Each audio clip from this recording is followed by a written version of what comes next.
बच्चों, अगर आप वनडे एग्जाम की तैयारी कर रहे हैं जैसे पुलिस, पीएससी, एसआई, लेखपाल, टेट, सुपर टेट, तो आप हमारे प्रत्येक वीडियो को अवश्य देखिएगा और बड़ी आसानी के साथ अपनी परीक्षा को सफल बनाइएगा। तो आज की क्लास में हम शुरू करते हैं राज्य विधानमंडल के सदस्यों की निरर्हताओं के बारे में। तो आइए जानते हैं क्या निरर्हताएँ होती हैं। शुरू करते हैं अनुच्छेद 190 के तहत। अनुच्छेद 190 के तहत स्थानों की रिक्तता।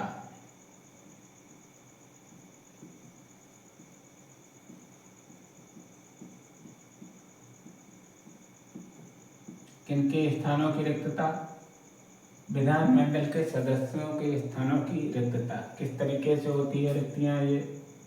नंबर 1, दोहरी सदस्यता।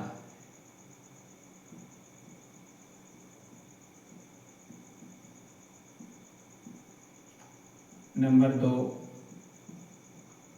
त्यागपत्र।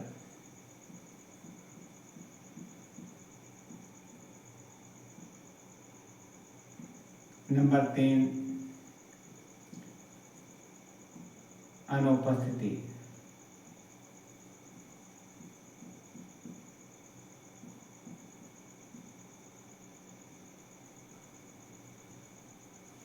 अब जानते हैं कि दोहरी सदस्यता क्या होती है। तो दोहरी सदस्यता से आशय कि कोई भी व्यक्ति जो है विधानमंडल और विधान परिषद का सदस्य एक साथ नहीं हो सकता है। अगर वह दोनों सदनों का सदस्य है तो उसको एक सदन की सदस्यता से त्याग पत्र देना पड़ेगा। अब इसी क्रम में मान लीजिए कोई विधानसभा सदस्य जो है 2 विधानसभा क्षेत्रों से निर्वाचित हो जाता है तो उस सदस्य को एक निर्वाचन क्षेत्र से त्याग पत्र देना पड़ेगा।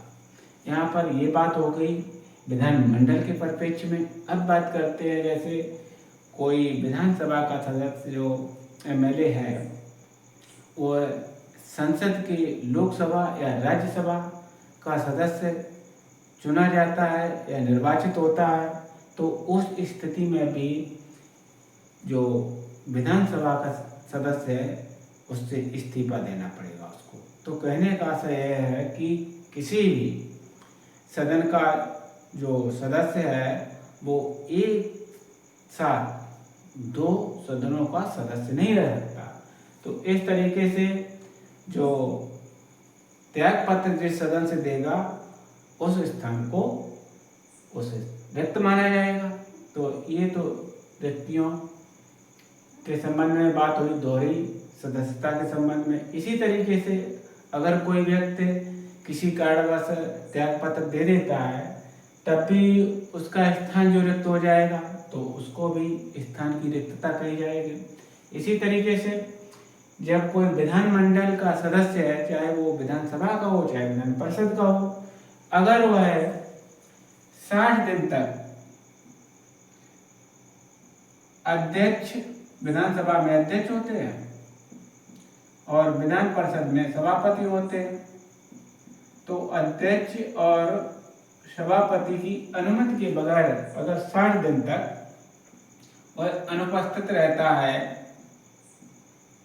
तब भी उसकी सदस्यता समाप्त हो जाती है और जो संबंधित सदन में पद होता है वह रिक्त हो जाता है। तो ये तो बातें हमने जानी अनुच्छेद 190 के तहत स्थानों की रिक्तताओं के संबंध में। अब बात करते हैं अनुच्छेद 191 के तहत।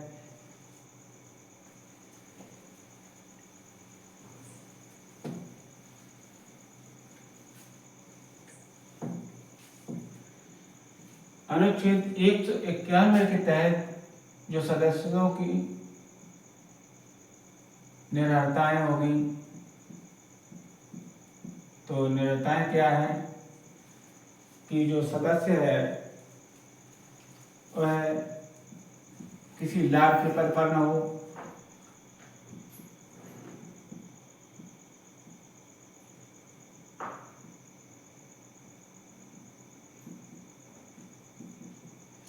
और वह दिवालिया न हो,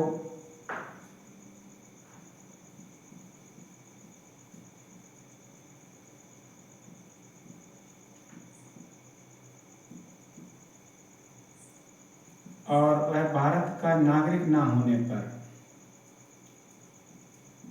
भारत का नागरिक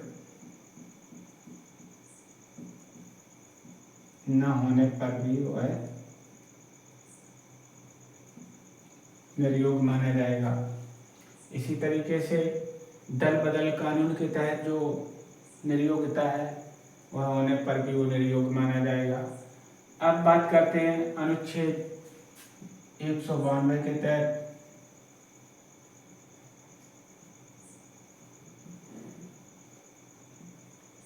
अनुच्छेद 192 के तहत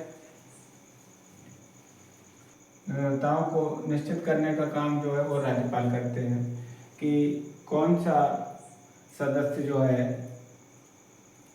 इसके योग्य है या नहीं है, इसका निश्चय जो है वो राज्यपाल महोदय करते हैं। किस अनुच्छेद के तहत? अनुच्छेद 192 के तहत। अब बात करते हैं अनुच्छेद 193 के तहत।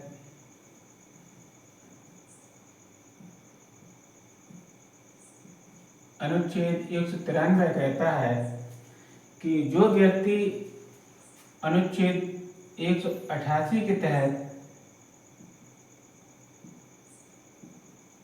यह व्यक्ति से आता है विधान मंडल के सदस्य से है, जो विधान सभा का हो चाहे वो विधान परिषद का हो, तो इस तरीके से उसको जो शपथ ग्रहण कराई जाती है अनुच्छेद 188 के तहत। राज्य के विधानमंडल के सदस्य को जो शपथ ग्रहण कराई जाती है वो अनुच्छेद 188 के तहत कराई जाती है। तो उस आधार पर अनुच्छेद 193 कहता है कि ऐसा व्यक्ति जो शपथ ग्रहण करने से पूर्व निर्योग अयोग्य हो, उस स्थिति में वह जो सदन की कार्रवाई में भाग लेने का और उस में मत देने का अधिकारी होगा। कब होगा? ऐसी स्थिति में वह जब सदन की कार्रवाई चलती है, उस कार्रवाई के समय वह प्रतिदिन के हिसाब से 500 रुपये का जुर्माना भर के जो सदन की बैठक में भाग लेने का और उसमें मतदान करने का हकदार होगा। किस? अब बात करते हैं अनुच्छेद 194 की। अनुच्छेद 194 के तहत जो सदस्यों के विशेषाधिकार आ जाते हैं, तो सदस्यों के जो विशेषाधिकार होते हैं, व्यक्तिगत जो विशेषाधिकार हैं, जब सत्र चल रहा है उस समय 40 दिन पहले सत्र से और 40 दिन बाद सत्र के, उस स्थिति में उस सदस्य को बंदी नहीं बनाया जा सकता। किन मामलों में? केवल सिविल मामलों में, ना कि आपराधिक मामलों में।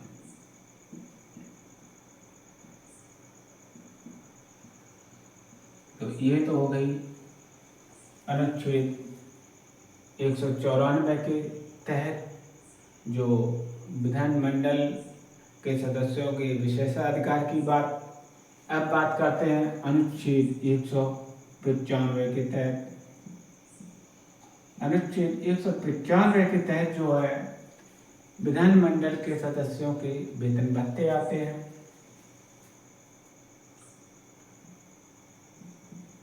वेतन भत्ते किनके? विधानमंडल के सदस्यों के। तो ये वेतन भत्ते जो है विधानमंडल ही एक विधि बनाकर इनके वेतन भत्ते निर्धारित करती है। वेतन भत्तों का निर्धारण कौन करता है? विधानमंडल। कैसे? विधि बनाकर।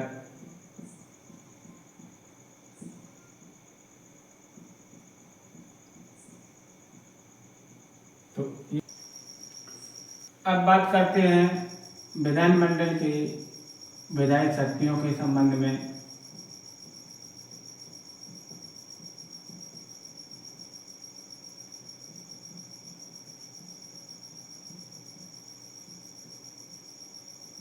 जो विधायी शक्तियां हैं, अनुच्छेद 196 के तहत जो विधेयक जो है, धन विधेयक के अतिरिक्त जो अन्य विधेयक हैं वो विधानमंडल के किसी भी सदन में पेश किए जा सकते हैं। अब बात करते हैं अनुच्छेद 197 की।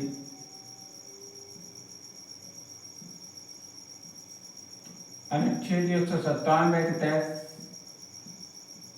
साधारण विधेयक। अब प्रश्न पूछ देता है कि जो विधानसभा द्वारा साधारण विधेयक प्रथम बार पारित होने के बाद जब विधान परिषद के लिए भेजा जाता है तो विधान परिषद उस विधेयक को कितने दिनों तक रोक सकती है। तो जब प्रथम बार विधानसभा द्वारा भेजा गया साधारण विधेयक है, उसको विधान परिषद 3 महीने तक रोक सकती है। अब बात यहाँ पर दूसरी आती है कि दूसरी बार जब विधानसभा साधारण विधेयक को पारित करके विधान परिषद के पास भेजती है, तब विधान परिषद उसको कितने दिनों तक रोक सकती है। तो दूसरी बार जब भेजा जाएगा तब विधान परिषद उसको 1 महीने तक रोक सकती है। अब पूछ लेता है कि एक बार कि कुल मिलाकर जो विधानसभा द्वारा साधारण विधेयक भेजा गया है उसको विधान परिषद कितने महीनों तक रोक सकती है, कितने दिनों तक रोक सकती है। तो टोटल हो गया आपका 4 महीने तक।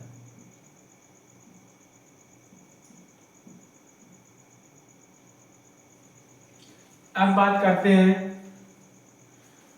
अनुच्छेद 198 की। अनुच्छेद 198 के तहत धन विधेयक की प्रक्रिया है।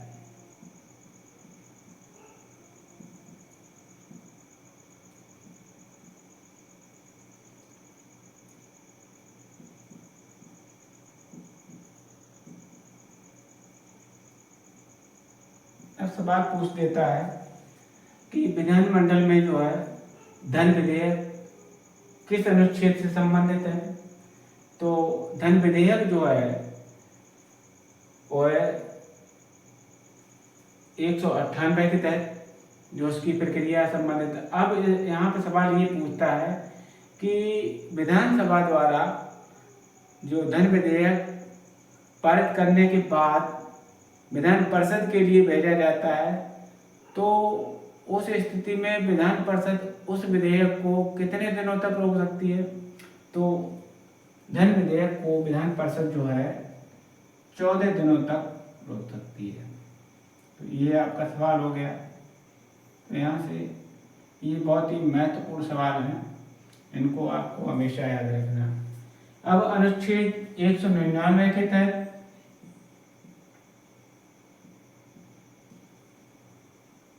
अनुच्छेद 199 के तहत धन विधेयक की परिभाषा है।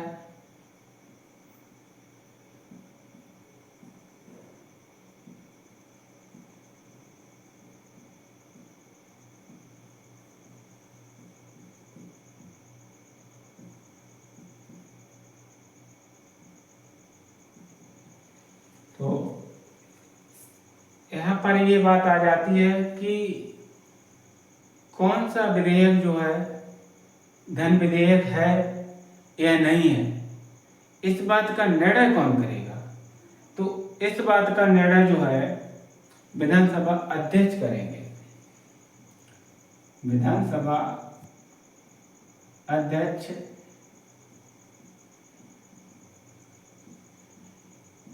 इस बात का निर्णय करते हैं कि कौन सा विधेयक है वो धन विधेयक है या नहीं। इस बात का निर्णय विधानसभा अध्यक्ष करते हैं। तो अब बात आती है अनुच्छेद 200 के तहत।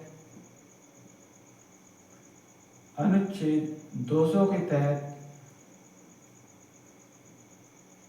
जो विधेयक हैं दोनों सदनों में पास हो जाते हैं और उसके बाद जब राज्यपाल की स्वीकृति मिल जाती है तो विधेयक जो है कानून बन जाता है, एक्ट बन जाता है। तो इस स्थिति में जो विधेयक राज्यपाल के पास स्वीकृति के लिए जाएगा तो राज्यपाल उस पर स्वीकृति दे देंगे। राज्यपाल की स्वीकृति मिलने पर विधेयक जो है कानून बन जाएगा। स्वीकृति रोक भी सकते हैं तो कानून नहीं बनेगा और विधेयक को पुनर्विचार के लिए